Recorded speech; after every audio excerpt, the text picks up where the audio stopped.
Hare Krishna.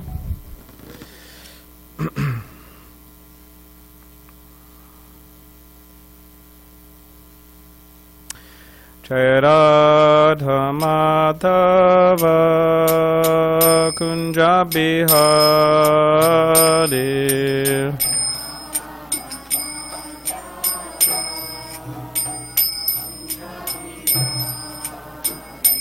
Jaya Radha Madhava Kunja Bihari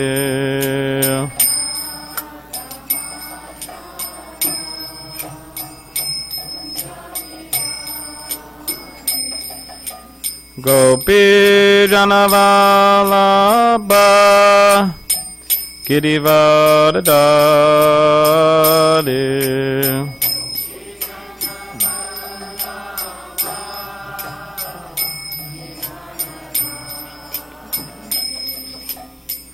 Gopi Janavalabha Girivardhari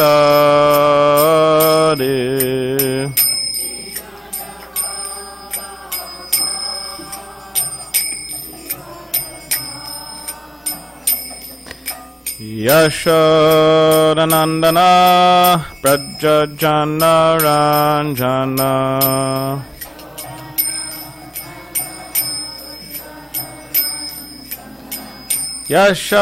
Yashodanandana Prajajana Ranjana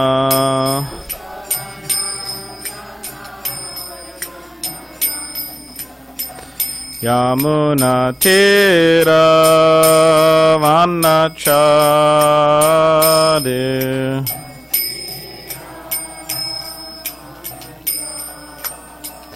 Yamuna Tira Vanachari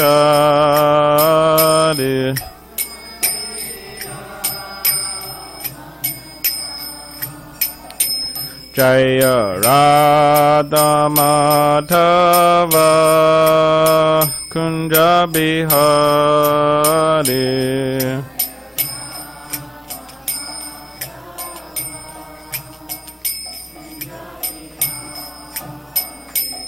Jaya Radha Madhava Kunja Bihari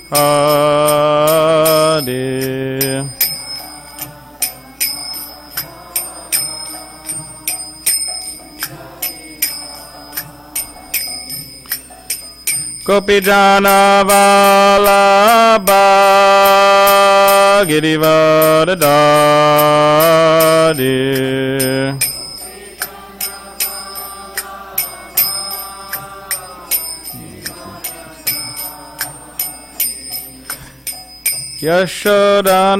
Yashodanandana Prajajana Ranjana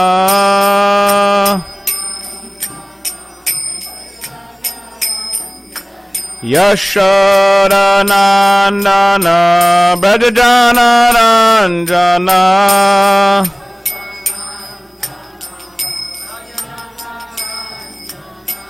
Yamuna Tira Vanachari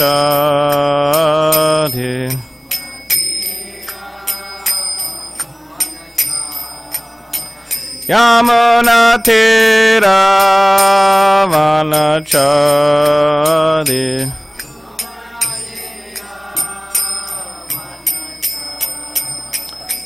Jaya Radha Madhava Kunja Bihari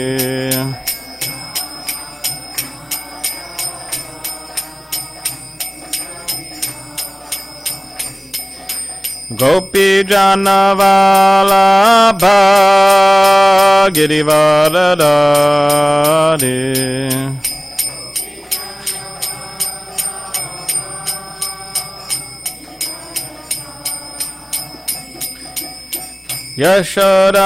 Yashodanandana Prajajana Ranjana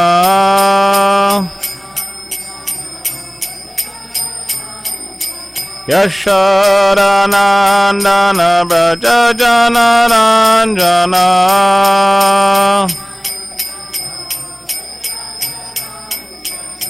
Yamuna Tira Vanachari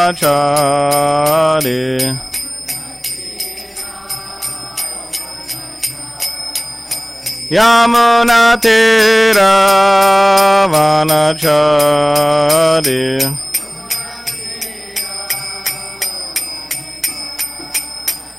Jaya Radha Madhava Kunja Bihari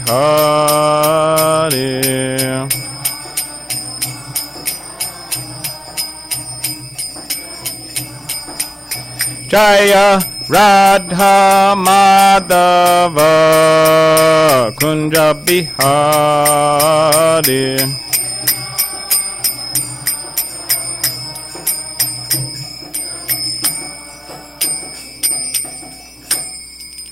Srila Prabhupada ki jai.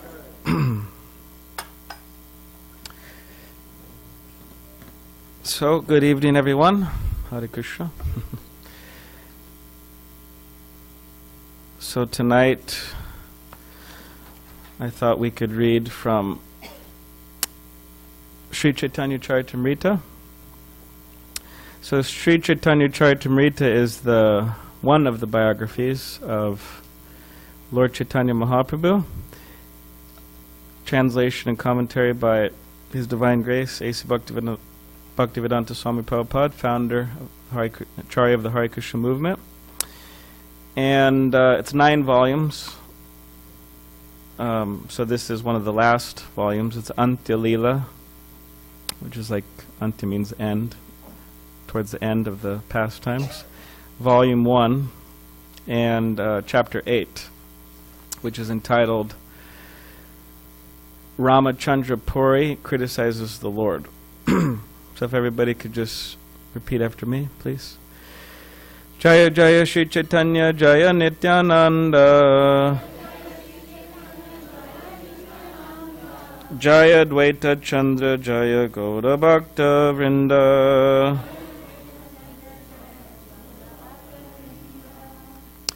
Jaya Jaya Shri Chaitanya Jaya Nityananda Jaya Dvaita Chandra Jaya Gaura Bhakta Vrinda Jaya Jaya Shri Chaitanya Jaya Nityananda Jaya Dvaita Chandra Jaya Gaura Bhakta Vrinda.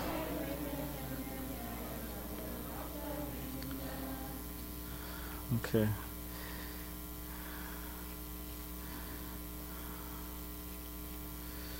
So I'll start now reading. So this is a very instructive pastime or historical account in the Sri Chaitanya Charitamrita to learn from. So this is text 1. Let me offer my respectful obeisances to Sri Chaitanya Mahaprabhu, who reduced his eating due to fear of the criticism of Ramchandra Puri. All glories to Sri Chaitanya Mahaprabhu, the incarnation of the ocean of mercy. His lotus feet are worshipped by demigods like Lord Brahma and Lord Shiva. All glories to Nityananda Prabhu, the greatest of mendicants, who bound the entire world with a knot of ecstatic love for God. All glories to Advaita Prabhu, the incarnation of the Supreme Personality of Godhead. He induced Krishna to descend and thus delivered the entire world. All glories to all the devotees headed by Srivas Thakur. Sri Krishna Chaitanya Mahaprabhu is their life and soul. Thus, Sri Chaitanya Mahaprabhu at Jagannath Puri performed his various pastimes with his devotees in the waves of love for Krishna. Then a sannyasi named Ramchandra Puri Goswami came to see Paramananda Puri and Sri Chaitanya Mahaprabhu. Paramananda Puri offered respects at the feet of Ramchandra Puri, and Ramchandra Puri strongly embraced him. Sri Chaitanya Mahaprabhu also offered obeisances unto Ramchandra Puri, who then embraced him and thus remembered Krishna. The three of them talked about Krishna for some time, and then Jagadananda came and extended an invitation to Ramchandra Puri. A large quantity of the remnants of food from Lord Jagannath was brought in for distribution. Ramchandra Puri ate sumptuously, and then he wanted to find faults in Jagadananda Pandit. After finishing the meal, Ramchandra Puri requested, "My dear Jagadananda, please listen. You eat the food that is left." So in Jagannath Puri, it's a place in India, for most probably are familiar, and they have a lot of prasadam there. It means food offered to Krishna, so it's large quantities of prasadam. So yeah, it's quite an experience. So what's happening now is that devotees are getting food prasadam offered to Krishna prasadam, and they're having it delivered to where they are, and they're having lunch. That's what's happening. In Ramchandra Puri, it says here, with great eagerness, Ramchandra Puri seated Jagadananda Pandit and personally served him prasadam. So he served him lunch. Encouraging him again and again, Ramchandra Puri fed him sumptuously. But when Jagadananda had washed his hands and mouth, Ramchandra Puri began criticizing him. So Ramchandra Puri was feeding Jagadananda Pandit, and then he started criticizing him after he was done. And we'll see what he was criticizing him about. "I have heard," he said, "that the followers of Chaitanya Mahaprabhu eat more than necessary. Now I have directly seen that this is true." So he was the one encouraging to eat, but then he's criticized for eating too much. So generally speaking, within Indian families, if you visit some, and other families too, but specifically Indian families, we'll see that they like to feed their guests a lot, as much as possible. More and more and more, right? And sometimes it's very hard to, what is it? Yeah, it's hard to say no, and it's hard to reject, right? Because they're also doing it with love, they want to serve you nicely. So that's what's happening here. Ramchandra Puri is serving Jagadananda Pandit. He's taking more, take more, take more, like that. And now he's going to start to criticize him. Feeding a sannyasi, like a renunciate monk, too much breaks his regulative principles, for when a sannyasi eats too much, his renunciation is destroyed. The characteristics of Ramchandra Puri was that first he would induce someone to eat more than necessary, and then he would criticize him. Formerly, when Madhavendra Puri was at the last stage of his life, Ramchandra Puri came to where he was staying. So there's Madhavendra Puri, which is a great acharya, a great teacher, saint within this line, and his disciple was Ramchandra Puri, the person who was feeding people and criticizing them afterwards. So it's going to explain some history about them too.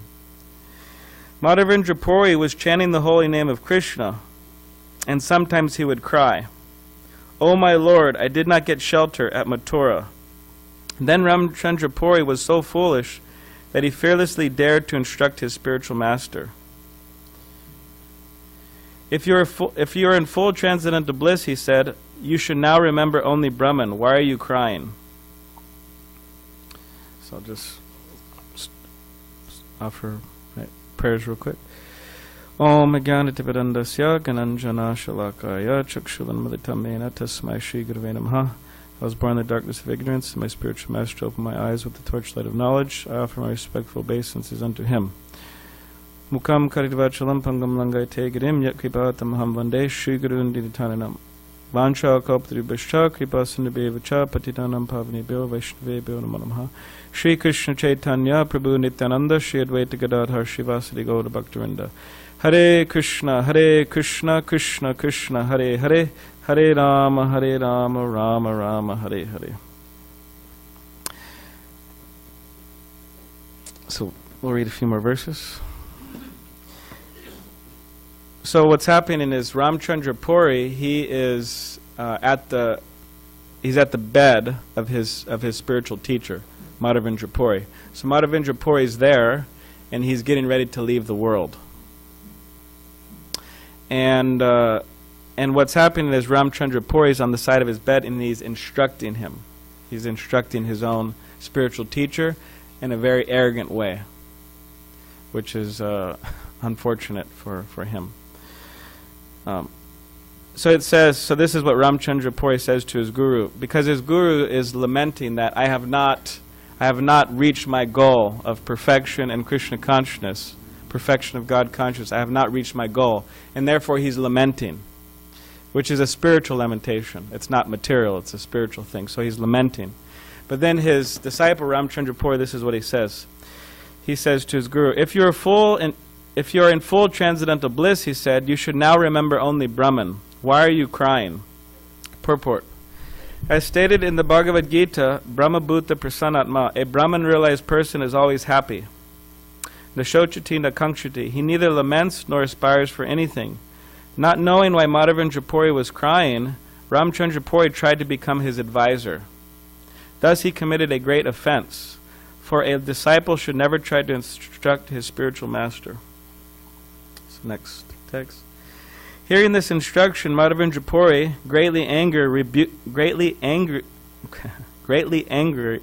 rebuked him, saying, "Get out, you sinful rascal." Purport. Ramchandra Puri could not understand that his spiritual master, Madhavendra Puri, was feeling transcendental separation. His lamentation was not material. Rather, it proceeded from the highest stage of ecstatic love for Krishna. When he was crying in separation, I could not achieve Krishna, I could not reach Mathura, this was not ordinary material lamentation. Ramchandra Puri was not sufficiently expert to understand the feelings of Madhavendra Puri, but nevertheless he thought himself very advanced. Therefore, regarding Madhavendra Puri's expressions as ordinary material lamentation, he advised him to remember Brahman because he was latently an impersonalist. Madhavendra Puri understood Ramchandra Puri's position as a great fool and therefore immediately rebuked him. Such a reprimand from the spiritual master is certainly for the betterment of the disciple. So Prabhupada's saying here that one of the things he's saying is that Ramchandra Puri was advising his guru, oh, just remember Brahman. So the Srimad Bhagavatam, another book, it says that, spiritual text, it says that there are three aspects of the absolute truth. There's Paramatma, which is God in everybody's heart, Krishna in everybody's heart. And then there's Brahman, which is the impersonal effulgence emanating from the body of Krishna, the person, the Supreme Personality of Godhead. And then there's Krishna, the Supreme Personality of Godhead. So Madhavendra Puri, the guru here, is lamenting that he has not fully connected himself with Krishna, the person. And Ramchandra Puri, his disciple, is saying, oh, why are you lamenting? Now you should just think of Brahman, just think about the effulgence. So in other words, the disciple was completely missing the point. And he was very arrogantly correcting his guru, trying to. So therefore his guru told him to get out of the room. So this is Madhavendra Puri speaking. O my Lord Krishna, I could not reach you, nor could I reach your abode, Mathura. I am dying in my unhappiness, and now this rascal's come to give me more pain. Don't show your face to me, go anywhere else you like. If I die seeing your face, I shall not achieve the destination of my life. I am dying without achieving the shelter of Krishna, and therefore I am greatly unhappy. Now this condemned foolish rascal has come to instruct me about Brahman. Ramchandra Puri was thus denounced by Madhavendra Puri. Due to his offense, gradually material desire appeared within him. Purport. The word vasana, material desires, refers to dry speculative knowledge. Such speculative knowledge is only material. As confirmed in Srimad Bhagavatam 10.14.4, a person without devotional service who simply wants to know things gains only dry speculative knowledge, but no spiritual profit. This is confirmed in the Bhakti Sandarbha, where it is said, even though one is liberated in this life, if one offends the Supreme Personality of Godhead, he falls down in the midst of material desires, of which dry speculation about spiritualization is one. In his Laghu Toshni commentary on Srimad Bhagavatam 10.2.32, Jiva Goswami says, even if one is liberated in this life, he becomes addicted to material desires because of offenses to the Supreme Personality of Godhead. A similar quotation from one of the Puranas also appears in the Vishnu Bhakti Chandradoya. Even liberated souls sometimes fall down to material desires, but those who fully engage in devotional service to the Supreme Personality of Godhead are not affected by such desires. These are references from authoritative revealed scriptures. If one becomes an offender to his spiritual master or the Supreme Personality of Godhead, he falls down to the material platform to merely speculate. Right, so I'll read the next. One who is text. One who is attached to dry speculative knowledge has no relationship with Krishna. His occupation is criticizing Vaishnavas, or devotees of Krishna. Thus, he is situated in criticism. So, from Ramchandra Puri's arrogantly correcting his spiritual master and acting out of line, then what happened is material desires formed within his heart. In other words, his Krishna consciousness was hampered. His spiritual life was hampered heavily. And as a result of that, he became a criticizer, a chronic criticizer of others. Now, on the other hand, it starts to describe, there was another disciple of Madhavendra Puri named Ishvara Puri. So one disciple was acting out of line, and now it's to describe the other disciple who was acting properly.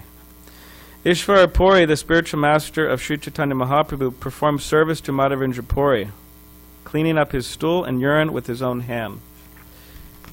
Ishvara Puri was always chanting the holy name and pastimes of Lord Krishna for Madhavendra Puri to hear. In this way, he helped Madhavendra Puri remember the holy name and pastimes of Lord Krishna at the time of death. So, the other disciple, Ishvara Puri, he was helping his spiritual master, helping his spiritual teacher. And how was he helping? He was helping him by helping him remember Krishna. Because Bhagavad Gita says, Bhagavad Gita says that whatever one remembers, antakale chamameva smaramukva kalevaram, whatever one remembers at the time of death, then they'll get the corresponding birth. So Ishvara Puri was helping his guru remember Krishna. Why? So that his guru could successfully transfer to the spiritual world. And he was doing very menial service, helping his guru. Pleased with Ishvara Puri, Madhavendra Puri embraced him and gave him the benediction that he would be a great devotee and lover of Krishna. Thus, Ishvara Puri became like an ocean of ecstatic love for Krishna, whereas Ramchandra Puri became a dry speculator and a critic of everyone else. Ishvara Puri received the blessing of Madhavendra Puri, whereas Ramchandra Puri received a rebuke from him. Therefore, these two persons, Ishvara Puri and Ramchandra Puri, are examples of the objects of a great personality's benediction and punishment. Madhavendra Puri instructed an entire world by presenting these two examples.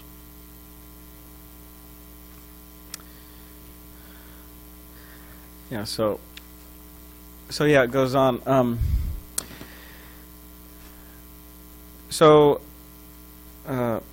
as Krishna says in Bhagavad Gita, that whenever there's a uprise of irreligion and things aren't going too well, he descends to this material world to reestablish the principles of religion, Krishna, the Supreme Personality of Godhead. So he came up 5,000 years ago, and he instructed within Bhagavad Gita that surrender unto me, right? Sarva dharmam prityaja mamekam sharanam vraja aham tvam sarva papebhyo mokshya shami masuchaha. So Krishna says, surrender unto me, I shall deliver you from all sinful actions, I'll protect you, do not worry, right? Do not worry. So, as Prabhupada would sometimes explain, Prabhupada would say that Krishna came and he instructed people to surrender unto him, but time was passing and people weren't really taking the instruction. In other words, people weren't surrendering to Krishna. So therefore, Krishna, the Supreme Personality of Godhead, he decided to descend again. And he decided to descend in the form of Chaitanya Mahaprabhu, Lord Chaitanya Mahaprabhu, with his associates. So Chaitanya Mahaprabhu is Krishna, and he's in the mood of Srimati Radharani. So Srimati Radharani is the feminine aspect of God, Srimati Radharani. And she's the greatest, you could say, devotee, or greatest servant, greatest lover of Krishna.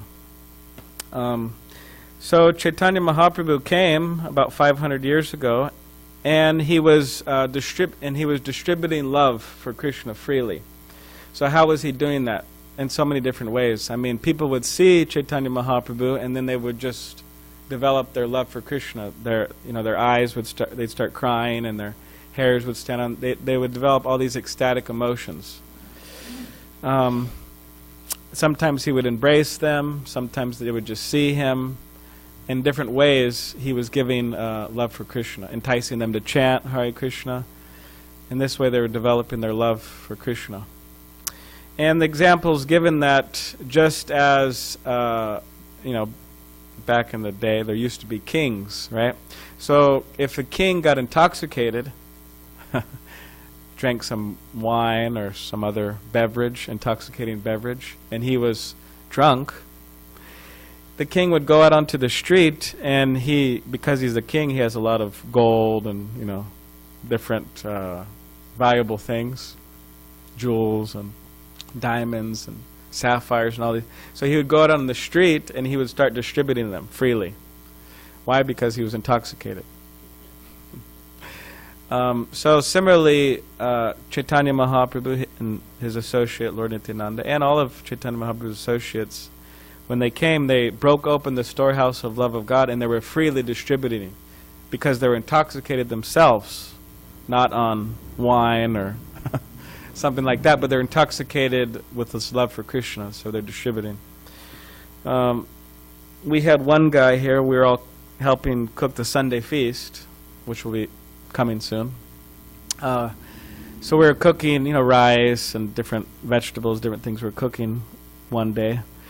And one of our local neighbors here, he stumbled into the kitchen, and he was intoxicated.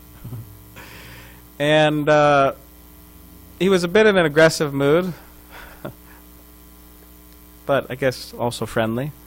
But he said, "Oh, I want to give you guys a donation," I said, and we said, "Okay, sure, we take donations." So then he pulled out his wallet, and he opened his wallet, and he gave a few $100s. I think he gave like 400. And later, when he was sober, I forgot what happened. I think maybe he came back, and I don't know. Maybe he wanted it back, or he wanted a receipt, something like that. But nonetheless, he gave it, So, so that's example of someone, they're intoxicated and they freely distribute, right? So, what is it? Yeah, he wanted his money back, maybe. I think he just wanted a receipt, though.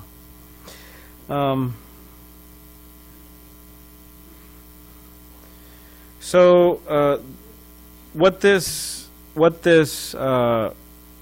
account here in the Chaitanya Charitamrita, one of the lessons we could learn from is that in order to be successful in spiritual life, material life, it's something else. So I won't give you advice how to be successful in material life, because I guess I'm not so successful. In spiritual life also, but at least I could describe the process to some degree. But anyways, to be successful in spiritual life, it's required that we get the blessings and the good wishes of our spiritual instructors, of our spiritual teachers, which can be many and should be many. And factually, we should actually get the good wishes of everyone as far as possible, because we need all the help we can get, or at least, yes, that's true. So that's one of the things that is being instructed here, that because Ramchandra Puri let his arrogance get to him, let his pride get to him, he did not get the blessings of his spiritual master, of his spiritual teacher. And a result of that is he became very materialistic and actually a chronic criticizer, fault finder. And it went so far that Lord Chaitanya, who's Krishna himself, he was residing in Jagannath Puri, India. So Ramchandra Puri went there, and Ramchandra Puri went so far even to criticize Lord Chaitanya. He would criticize him. He was having a hard time finding something to criticize him about. But one day he went to Lord Chaitanya's house, or his residence, and he saw some ants on the floor. And then Ramchandra Puri, he looked at the ants, and he pointed to the ants, and he started to chastise, rebuke Lord Chaitanya, and said, "There's ants here. That must mean you are eating sweets. And a renunciate, a sannyasi, a monk, he should not eat sweets." So he started criticizing him like that. Of course, he didn't see Chaitanya Mahaprabhu have the sweets, just saw the ants. So, and he would criticize Chaitanya Mahaprabhu for eating too much, and therefore Chaitanya Mahaprabhu reduced his eating. And all the devotees were really upset with Ramchandra Puri. But Lord Chaitanya did it. So in this way, Ramchandra Puri was actually a very, materialistic, and automatically materialistic means not happy person. So that's one thing we can learn, is that if we focus too much on the faults of others, we actually become unhappy. And that could be seen very practically within our lives. So the idea is that the challenge that we have personally is to live, one of the challenges, there's many challenges, but one of the challenges is to live a pure life. And a pure life based on pure relationships.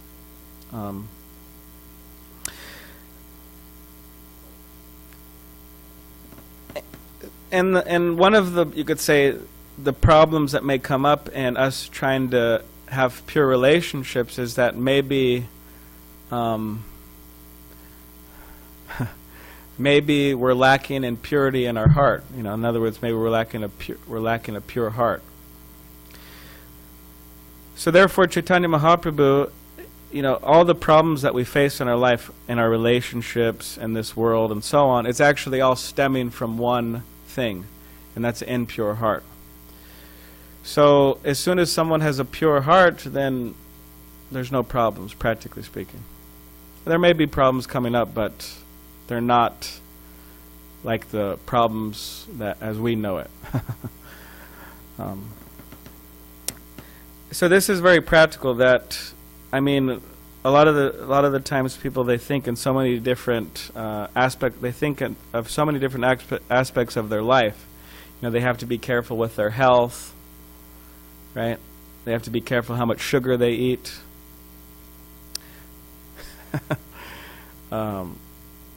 They have to be careful how much they eat, right? If you eat too much, you get sick. So this is just nature.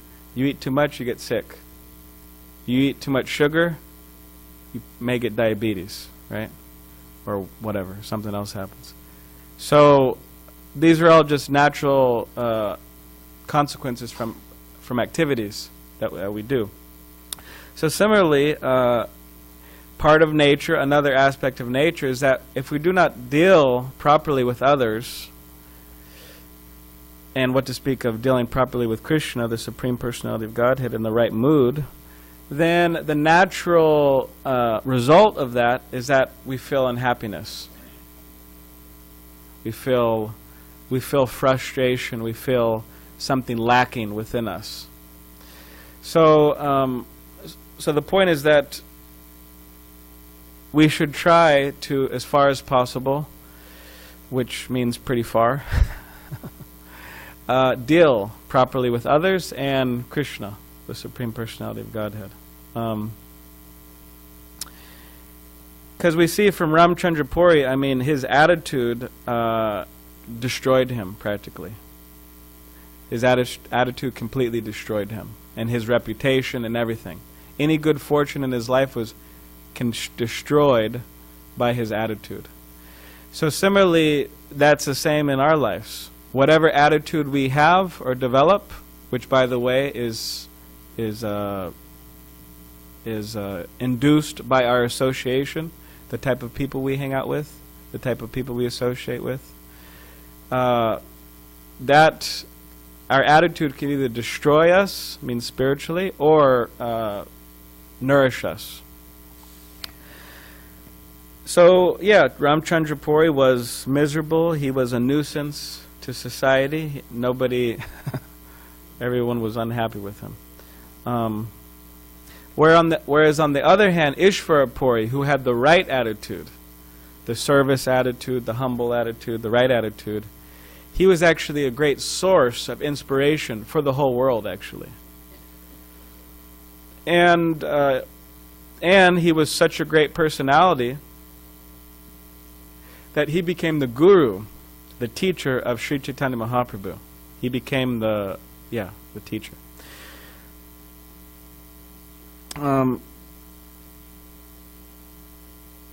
And as it stated here just a few moments ago, just a few verses ago, that he was an ocean of ecstatic love of Krishna. So this is the idea that by our attitude that we develop, we have to be very, very careful. I mean, it's very serious, actually. If you look on the news, I mean, I don't really look. I hear from others a lot of the times who look at the news, who watch the news and so on, but there's so much pointless violence in the world.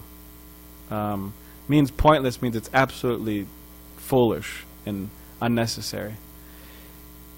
I mean, I don't want to get into the details because I don't want to disturb anybody's minds, but it's absolutely sickening how low human consciousness could go, and from that low consciousness they could do so many things, kill, whatever, innocent, means kill, like for example, they kill children, this and that. It's just horrible, and it's pointless and absolutely foolish. I mean, I just got some news, again, I don't want to go into details, but some distant family members, just some really horrible thing before I came here. So, and why is this? This is all just due to development of the wrong attitude, which means associating with the wrong people, associating with the wrong things. So, therefore, yeah, it's very, very important that we take it seriously, that we should try to strive to have good association of spiritually minded people. And in this way we develop the right attitude, a nice spiritual attitude. And as Srila Prabhupada states in his Nectar of Instruction, his book, which is a summary, which is a translation of Rupa Goswami's Upadeshamrita, the Nectar of Instruction. So he says that in relation to Krishna consciousness, he says that the attitude, the advancement of the follower, means the advancement of the follower of Krishna consciousness, depends on the attitude. So it depends on the attitude. So if we want to make advancement in spiritual life, we have to analyze our attitude. And if it needs work, yeah, we have to adjust that, so we have the right attitude. So that's the idea, that we have to become, you could say, qualified with the right attitude. So does anyone have any questions or comments about anything that was said? Yes.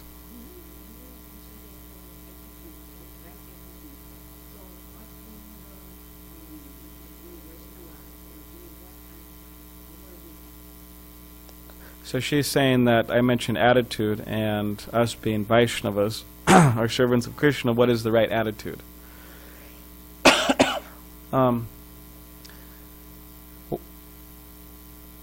The right attitude is that there's a word, it happens to be in German, but whatever, it could be in any language, but the word means, which I forgot the German, but it says that when we see others suffering, we feel happy. In other words, when someone's not successful, when somebody's, when we're doing better than others, we feel happiness, right? So that is not the right attitude. That's the wrong attitude. So the attitude of a Vaishnav, devotee, is that they feel happy when others are happy. And they feel sad when others are sad. They're in distress. So other people's happiness is actually their happiness. So in other words, they're free from envy.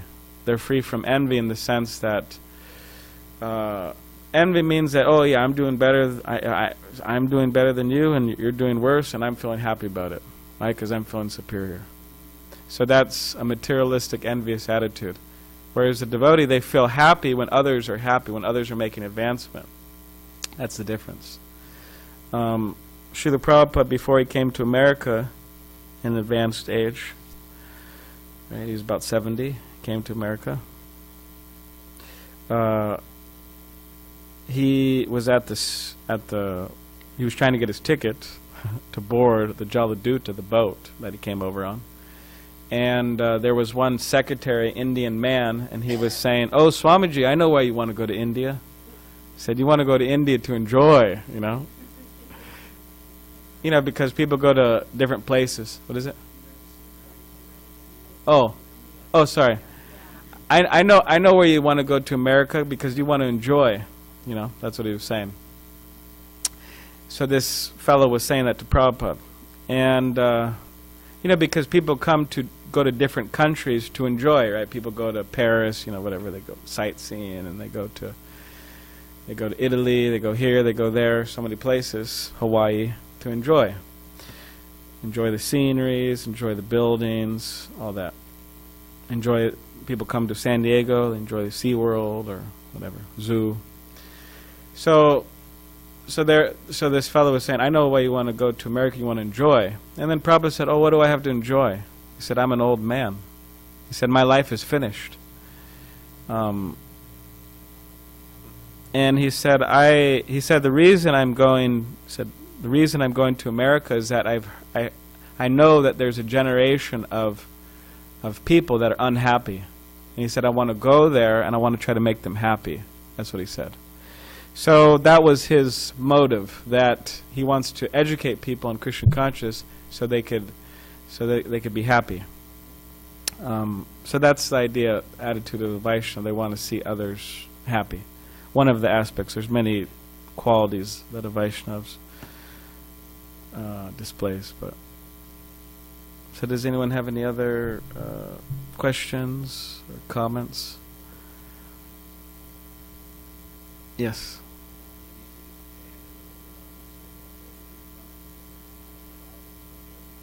Yeah.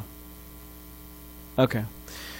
So Rajendranath Prabhu is saying that I said one who has pure consciousness doesn't have problems like other people. They may have problems, but not like other people. Well, in the sense, like it's mentioned here, it was mentioned one of the purports that I read that a self-realized person, they don't materially hanker for things, which is a great source of anxiety, actually. hankering, always wanting something, always in need of something. And they don't lament, oh, I lost this. And they're fully satisfied. They're happy. So there may be problems that come up within a devotee's life. They may get cancer, or there may be death in the family. There's so many different things. But because they have Krishna, because they have the holy name of Krishna, because they're in pure consciousness, they're able to maintain their composure. In other words, not lose their mind over things. So someone may die in the family, and sometimes people never recover. For the next 50 years, they're in pain every single day, and they're suffering every single day, and they're making sure to take plenty of intoxication to numb it. So in other words, they weren't really able to move beyond it. They're stuck in it. So, and similar with cancer, I know devotees, sometimes they get cancer, and sometimes devotees may even say, oh, this was the best thing that happened to me, because it made me very serious in spiritual life. And so in other words, they didn't lose their mind, oh, and I'm suffering, I'm going to die, all this stuff, and just, it's like, they didn't become overwhelmed. So the devotees they may experience problems, but they're able to maintain their equilibrium, they're able to maintain their spiritual consciousness, and therefore their happiness. And they don't fall into destructive activities. So yeah, that's the nice thing about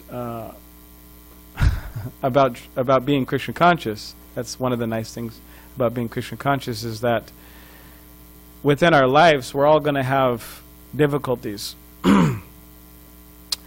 And the greatest difficulty will be at that last moment, that last moment of death, because it's, the mind and the body and everything's breaking down. So Krishna consciousness will train us how to experience all the difficulties in this life, all the tests, and pass them while maintaining our spiritual consciousness, our Krishna consciousness, and then at the time of death, still maintaining that composure, you could say. And therefore, Srila Prabhupada is advising us, and the whole Vedic literature is advising us, that we have to become dhira. So dhira means sober person. It means, means they're not disturbed by the events of this world. So that's the idea.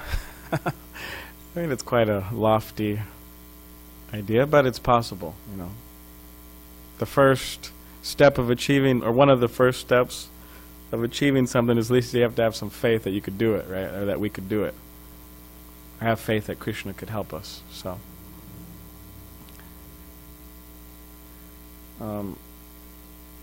just like Prahlad Maharaj in the Srimad Bhagavatam, he was a young boy, 5 years old, and his father was a great demoniac, terrorist, evil personality, materialistic to the highest degree and the worst way. And he was wanting, because of Prahlad's devotion to God, devotion to Krishna, he was wanting to kill him, literally kill him. And he was trying to do that by so many ways. He was throwing him in the boiling oil. He was putting them under big elephants. He was trying to have him bitten by snakes, poisonous snakes. He was trying to throw him off a cliff. He had others doing all this. And but because Krishna was personally protecting him, mystically protecting him, he didn't die, nor did he get hurt. But the interesting thing is that Prahlad, he didn't feel any fear. And he maintained his consciousness. He maintained his spiritual consciousness, his Krishna consciousness, through all those difficulties. It's amazing, actually. It's absolutely amazing, that example of Prahlad. And then eventually, it says, right, if Krishna wants to kill you, then nobody could protect you. And if Krishna wants to protect you, nobody could kill you. So that was Prahlad. Nobody could kill Prahlad. But once Nrsingadev, the half half-man, half-lion incarnation of Krishna. Once he decided to remove, kill, Hiranyakashipu, Prahlad's father, then nobody could save him.